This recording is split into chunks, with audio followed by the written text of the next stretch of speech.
안녕하세요, 여러분. 성공합시다. 하나님이 우리를 지으실 때 우리가 행복하길 원하셨죠. 왜냐면 우리는 자녀잖아요. 우리만 해도 우리 자녀가 행복하길 원하잖아요. 그 증거가 사실은 에덴 동산이에요. 죄가 들어오기 전에 에덴 동산은 너무 아름다웠잖아요. 그런 것처럼 우리 인생에 행복을 세팅해 놓으셨어요.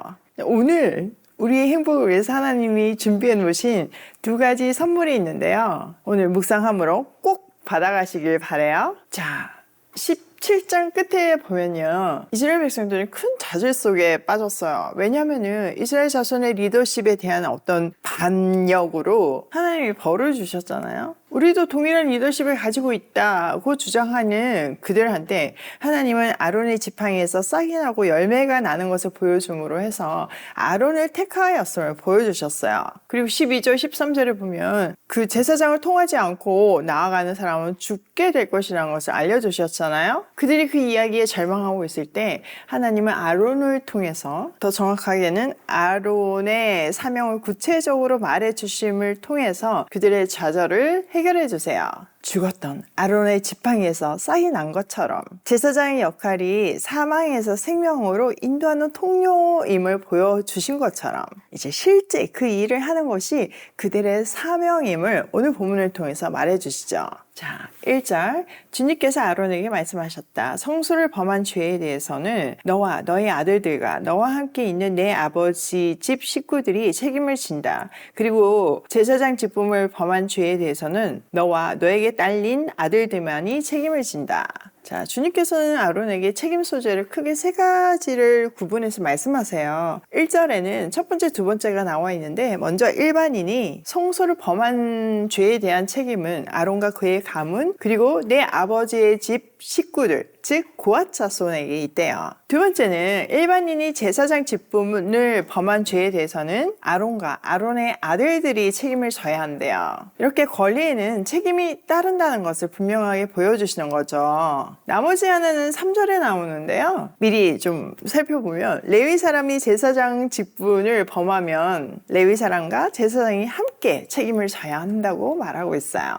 자, 2절 너는 레위 지파 곧 내 아버지의 지파에 속한 친족들을 데려다가 내 가까이에 있게 하여 너와 너에게 딸린 아들들이 증거의 장막에서 봉사할 때 그들이 너를 돕게 하여라. 그들은 내가 지키는 일만 해야 하며 장막 일과 관련된 모든 일을 맡아서 해야 한다. 그러나 그들은 성소의 여러 기구나 제단에 가까이 하여서는 안 된다. 그렇게 하였다가는 그들뿐만 아니라 너희마저 죽게 될 것이다. 그들만이 너와 함께 할 것이고 회막에서 시키는 일을 할 것이며 장막에서 하는 모든 의식을 도울 것이다. 다른 사람은 너희에게 접근할 수 없다. 자, 레위 사람의 역할에 대해서 말하고 있어요. 자, 레위 사람은 아론과 함께 성막을 섬기도로 지정되었죠. 근데 그들은요, 제사장 직무는 수행할 수 없고 보조적인 역할만 할 수 있다고 딱 그 경계를 분명하게 밝혀주고 있어요. 자, 5절 성소 안에서 하는 일, 제단에서 하는 일은 너희만이 할 수 있다. 그래야만 이스라엘 자손에게 다시는 진노가 내리지 아니할 것이다. 나는 이스라엘 자손 가운데서 너희의 친족인 레위 사람을 너희에게 줄 선물로 택하였다. 그들은 회막 일을 하도록 나 주에게 바쳐진 사람들이다. 그러나 제단과 관련된 일이나 휘장 안에서 일을 하는 제사장 직무는 너와 너에게 딸린 아들들만이 할 수 있다. 너희 제사장 직무는 내가 너희만 봉사하라고 준 선물이다. 다른 사람이 성소에 접근하면 죽임을 당할 것이다. 자, 하나님은요, 분명 규칙과 질서를 주셨어요. 그리고 그거를 따르지 않으면 죽임을 당할 수 있대요. 죽음이 동반된 경고니까 얼마나 철저히 지켜야 하는지를 확실하게 말해 주시는 거죠. 그들은 그들의 사명을 두려움과 떨림으로 감당했어야 했어요. 자, 그런데요, 여기에 선물이라는 단어가 두 번이나 나와요. 첫 번째는 레위 사람들이 제사장들에게 선물이래요. 그러니까 레위 사람들이 하는 일이 제사장을 돕는 일을 하는 거잖아요. 그러니까 동력자잖아요. 결국 동력자가 선물 선물이라고 말씀하시는 거예요. 자, 그 다음 선물은 제사장 직무 자체가 선물이래요. 그 제사장 직분을 감당하는 아론과 그의 자손에게만 주어진 선물이라고 분명하게 구분을 하시죠. 자, 이렇게 우리에게 주신 사역, 사명은요, 하나님이 우리에게 주신 특권이자 선물이에요. 선물은 사실 받으면 엄청 기뻐야 정상인 거잖아요. 진짜 그렇잖아요. 우리가 하나님이 주신 사역을 동력자와 함께 감당할 때 세상은 이해할 수 없는 기쁨이 넘치잖아요. 동력자와 주신 사명이 하나님께서 우리를 행복하라고 주신 사명이라고 생각하니까 뭔가 새롭게 느껴지지 않나요? 요즘 이 말씀을 진짜 제가 실제로 너무나 깊이 있게 경험하고 있는데 말씀으로 딱 이렇게 정리를 해주시니까 진짜 그런 거 알지? 선물 많이 누려라 이렇게 말씀하시는 것 같아가지고 얼마나 행복한지 몰라요. 오이 마켓도 오이 패밀리도 저에게는 진짜 선물 같고 같이 일하는 동료들도 선물 같거든요. 같이 일하는 사람이 막 서로 힘들게 하면 얼마나 힘들겠어요. 근데 서로에게 힘이 돼주고 응원해주고 사랑해주니까 일하는 것이 너무 즐겁고 힘이 나는 거죠. 남들이 욕해도 가까이 있는 내 동료들이 나를 이렇게 사랑해 주는데 이렇게 든든한 마음도 생기고요. 오늘 본문에 딱 맞는 내용이 사실 이모지 파티에서 있었어요. 제가 1탄 어저께 나눴잖아요. 오늘이 2탄이에요. 언제 기회 되면 나눠야지 생각했는데 하나님은 이 본문을 통해서 오늘 나누라고 하시는 것 같아요. 진짜 동력자와 사명이 얼마나 큰 선물인지 오늘 나눔을 통해서 아마 여러분들도 확신할 거예요.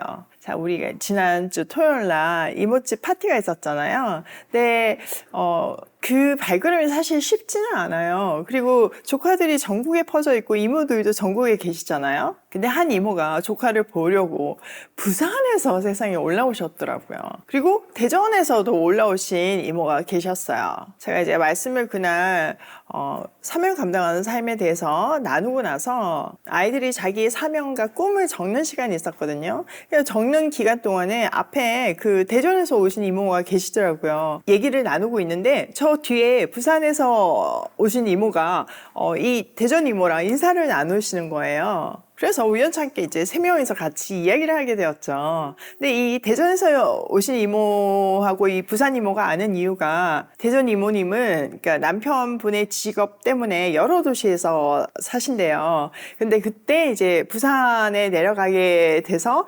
그때 같이 뭐 크리스마스 선물도 주고 이렇게 성김이 입금이로 만나셨던 거죠. 그리고 나서 몇 년 전에 이제 남양주로 이사를 오셨대요. 그래서 부산 이모는 이분이 이제 남양주에 사신다고 생각을 하셨더라고요.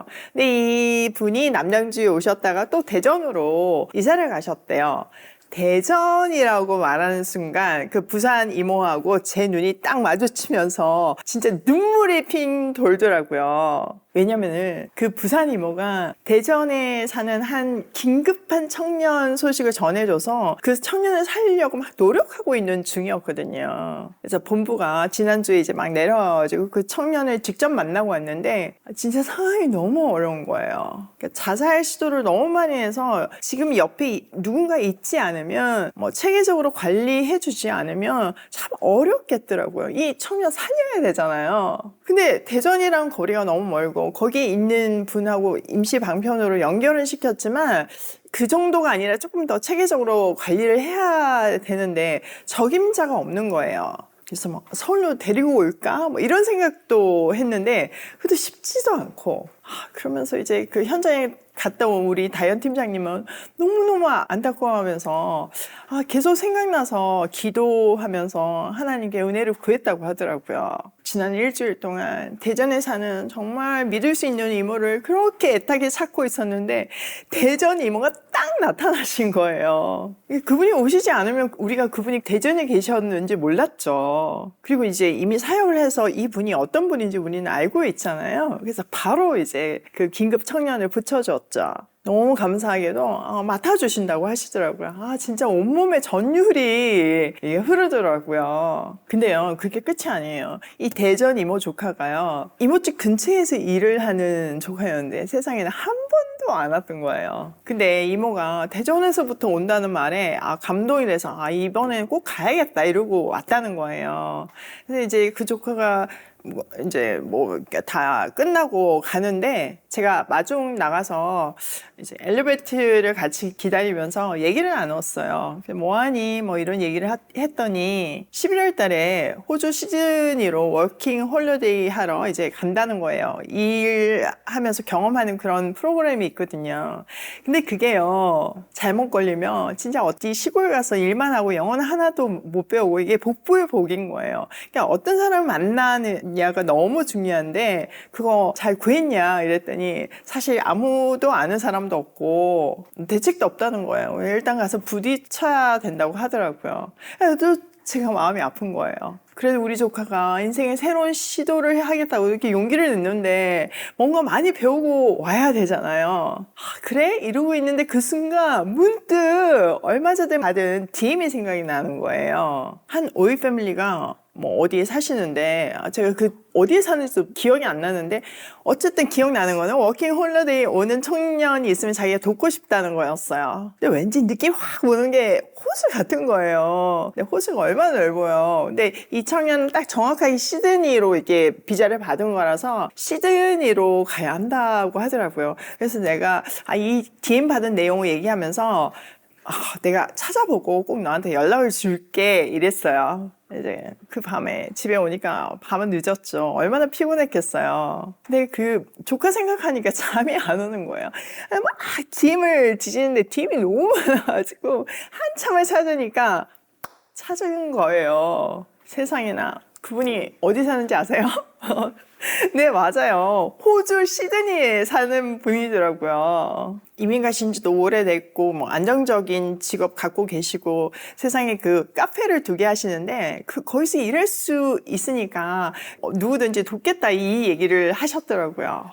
그래서 제가 너무 감동이 되면서 진짜 하나님 대박이시다 이러면서 바로 연락을 드렸죠. 혹시 우리 조카가 이렇게 가게 됐는데 도와줄 수 있냐고. 그랬더니 도와주겠다고 바로 아침에 답을 하셨더라고요. 진짜 놀랍지 않나요? 이 소식을 얼른 또 전했죠. 그랬더니 막 이모들은 우시고 조카들도 완전 감동해가지고 행복해 했다고 이제 전해 들었어요. 근데 그 조카가 저한테 또 연락을 DM을 보냈더라고요. 너무 고맙다고. 그리고 이모들의 사랑 꼭 기억해서 멋진 사람이 되겠다고 다짐을 하더라고요. 와, 진짜 얼마나 행복했을지 상상이 가시죠? 오늘 본문 딱 맞지 않나요? 동력자도 사명도 다 하나님이 주신 말할 수 없이 행복한 선물이에요. 우리가 사명 감당할 때 동력자를 선물처럼 만날 수 있고 순종할 때 이 놀라운 기쁨을 행복을 누릴 수 있어요. 솔직히 말해서 토요일 날 조카 보러 또 피부치도 아닌 진짜 그런 조카 보러 부산에서 대전에서 오기가 어디 쉽나요? 근데 하나님은요 우리의 그 순종을 쓰시고 그 끝에 이 놀라운 기쁨과 행복을 준비해 놓으세요. 선물을 풀어본 사람만이 누릴 수 있는 행복인 거죠. 우리는 하나님이 주신 2가지 선물, 동력자와 사명을 감당하며 행복을 충만히 누리는 그런 삶 살기로 해요. 자, 오늘 내용을 우리 삶에 한번 적용을 해보면 첫 번째, 동력자는 하나님이 주신 선물이다. 궁금하시죠? 여러분도 내게 주신 선물이에요.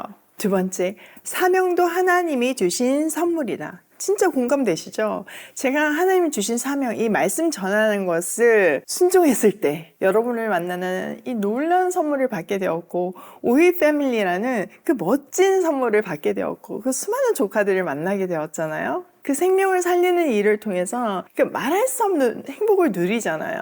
그것도 우리 함께요. 그래서 결론은 세 번째, 우리 인생은 행복하게 세팅되어 있다. 말씀대로만 살면요. 그 2가지 선물을 누리며 행복하게 살게끔 하나님이 세팅해 놓으셨어요. 믿으시나요? 자, 함께 그 행복을 누리며 오늘도 고고싱 해요.